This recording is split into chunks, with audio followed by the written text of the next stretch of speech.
Yes, dear. You're not trying to tell me anything with this monogamy Not at all. talk, are you? Not at all. Before we start, a small disclaimer. The Sex Doctors podcast is not a substitute for medical or psychological advice. Welcome to the Sex Doctors, featuring Dr. Marianne Brandon, clinical psychologist and diplomate in sex therapy, and Dr. Abraham Morgantaler, renowned urologist and expert in sexual medicine and testosterone therapy. Together, they bring you expert insights into sex, intimacy, and relationships. Let's dive in.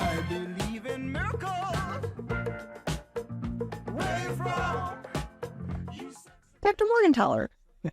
Dr. Brandon, how nice to see you. You too. I can't believe we're finally sitting here doing this podcast. Finally. Yeah. After all this talk and planning, here we are. Right.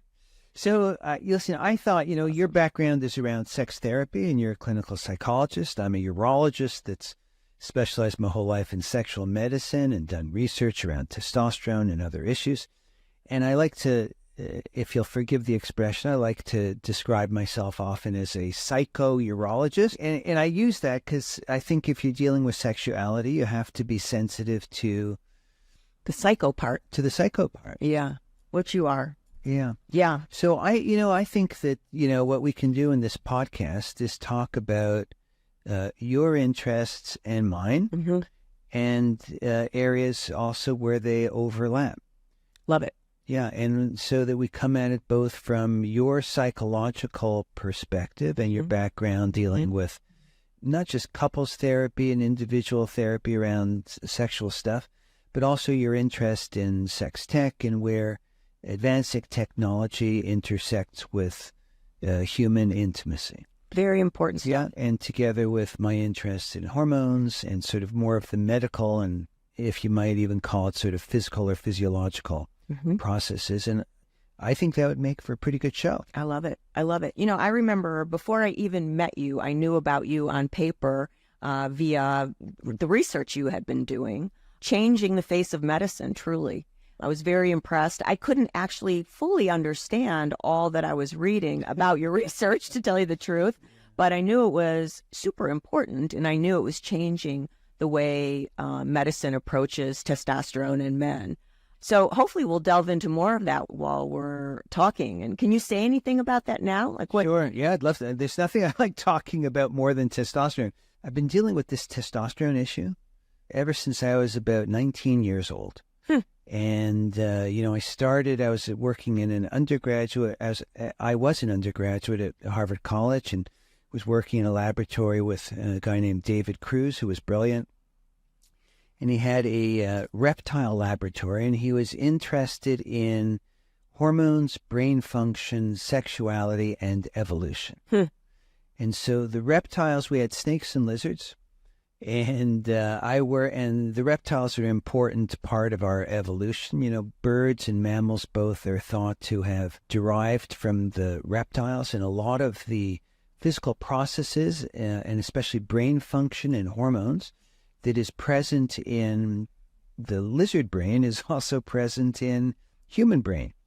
And we call that conservation, that the biological processes are conserved. Every evolutionary, let's call it advance, that's not politically correct anymore, but every evolutionary advance doesn't need to reinvent the wheel, right? So we use the same processes. So I worked for 3 years with lizards, dealing with testosterone and showing how it influenced their sexual behavior. And then when I went to medical school and on to urology training and then into practice, when I came out of my training in 1988, it was 10 years before Viagra. And we didn't have a lot to offer men who had sexual symptoms. And I saw some men who were desperate. And they said, "Doc, don't you have anything that you can offer me?" And because of my lizard experience, I thought of offering testosterone. And it worked amazingly. But what was different about things at that time was that there was a global prohibition against the use of testosterone. There almost still is, I have to say. I mean, there's been big improvement, Yeah. but man, we were just so afraid of it back then. And so I started giving testosterone. People did really well. And I've been studying it ever since, in humans since 1988, with lizards back to 1970s. My first publication in 1978 on testosterone in the brains of lizards. So that's kind of been my thing. And the biggest issue for me has been around prostate cancer. But man, the takeaway for me around testosterone, and we'll be talking over this in many podcasts, is just how many different aspects of our lives and our health testosterone affects, and affects women too, of course. And of course, hormone replacement therapy in women is a whole other topic that I think we need to be paying attention to.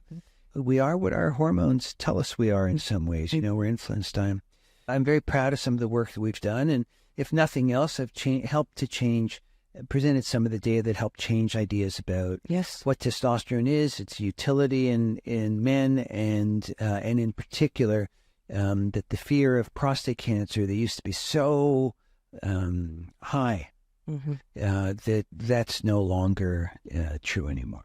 People are. And you know what else we share in this story is we're both very evolutionarily influenced. Right.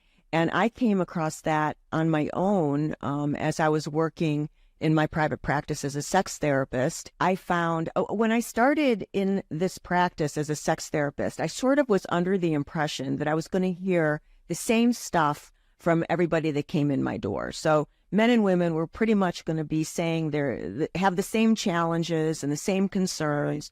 I was raised by a feminist mother, and she said, we're all the same, and made sense to me. And so that's kind of what I expected to hear. But in fact, it was not what I heard in my therapy room. I heard some very distinct things, men's concerns versus women's concerns. And it threw me off at first. I didn't really know how to handle it because I didn't expect it. Yeah. What I realized is people aren't wasting their time in sex therapy. It's expensive.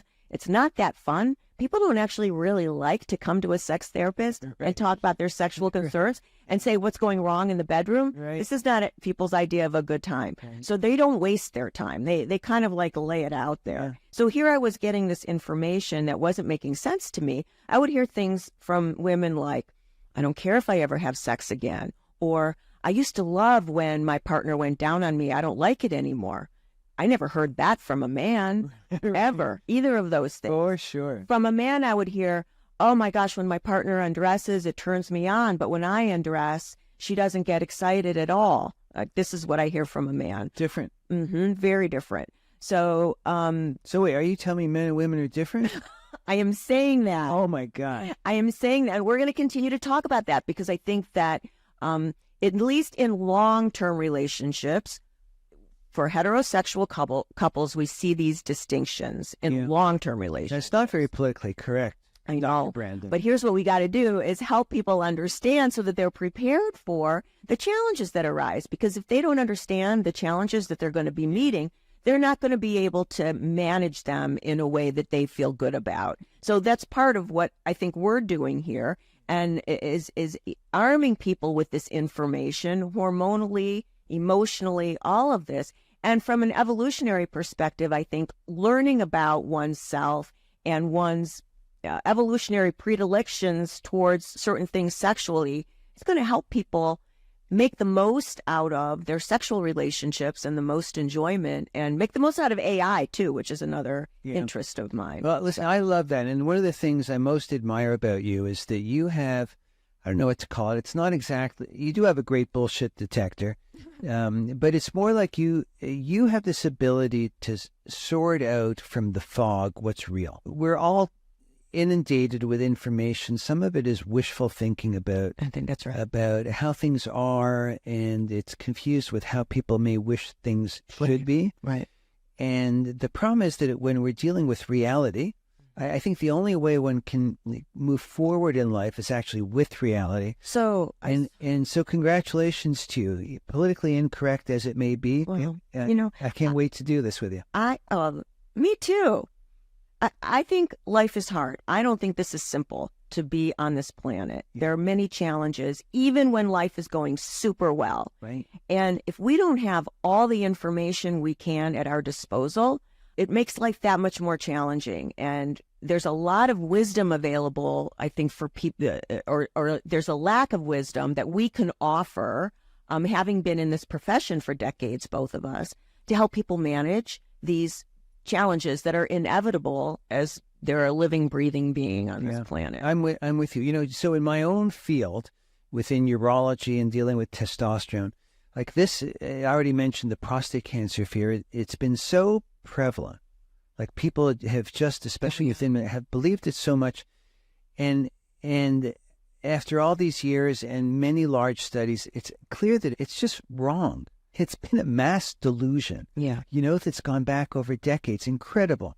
But the impact of it is that we have prevented men, in this case, who were candidates for a treatment, in my opinion, which could have changed so much for them, their ability to be sexual, physical, cognitively sharp, healthier, and we've deprived them of this treatment because of a mass delusion. Yeah. Because of a belief in something that has no scientific basis, but it's taken over. Right. And the same is true, I think, around sexual and social attitudes. Absolutely. You know, what's coming to my mind as you're talking is monogamy. Now, we're very supportive of monogamy, but it's not necessarily the natural inclination of a primate to be monogamous for 5 decades. Right. And so because of that, we want to sort of pretend, people want to pretend that if they try hard enough and if they love their partner enough, monogamy, that's going to be easy. But the truth of the matter is, for so many people over time, it's actually not. And that doesn't mean we're promoting non-monogamy. Look, I don't care what people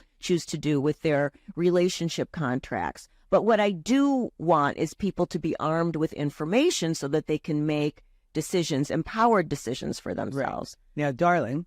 Yes, dear. You're not trying to tell me anything with this monogamy Not at all. talk, are you? Not at all. All right. I just need that to be clarified. Yeah. So we're all clear on that. Yeah. Yeah, for sure. Yeah. For sure. Yeah. Because for me and you, I like it. Oh, I do too. Yeah. And, you know, I wrote a book on it simply because I was so focused on working with women with low sex drive. Yeah. And it became clear to me in working for years with women, their partners, that there's a piece of the puzzle that it creates a challenge for couples that we're not dealing with from this evolutionary perspective, and that's the monogamy piece. Oftentimes when people talk about monogamy as being challenging, they're promoting non-monogamy. And I'm not promoting anything. I'm promoting really factual information, truth, from an evolutionary perspective, so that people can manage the challenges of relationships. Yeah, I can't wait, as we go further. I'd love for us to have a show where you give your perspectives on, like, how do you deal with a couple that loves each other, wants to be together, but one of them has stepped out. Yeah. Like, how do you deal with that common. and what that's like? Yeah. The stats of that are kind of mind-blowing, especially now with AI, and there are so many ways that people can step out of relationships, so much more than there used to be, that it is kind of mind-blowing how frequently that happens. And people are so kind of reluctant to have these conversations with their partner, like, what do you consider to be unfaithful? Like, some people think watching porn is being unfaithful. Right. Others would say having a chatbot lover is unfaithful. The list goes on and on. But there are so many options today, which there wasn't even 20 years ago. Well, listen, I can't wait to get started with it. Yeah, me too. So maybe we wrap this one up. All right. And we'll call this episode 1. Okay. And I can't wait for episode 2. Yay, let's get going. All right. Thank you for listening to The Sex Doctors with Dr. Marianne Brandon and Dr. Abraham Morgantaler. Be sure to subscribe, leave a review, and tune in next time for more expert advice on sexual health and relationships. I believe in miracles. Where you from? You sexy thing, you. I believe in miracles. Since you came along.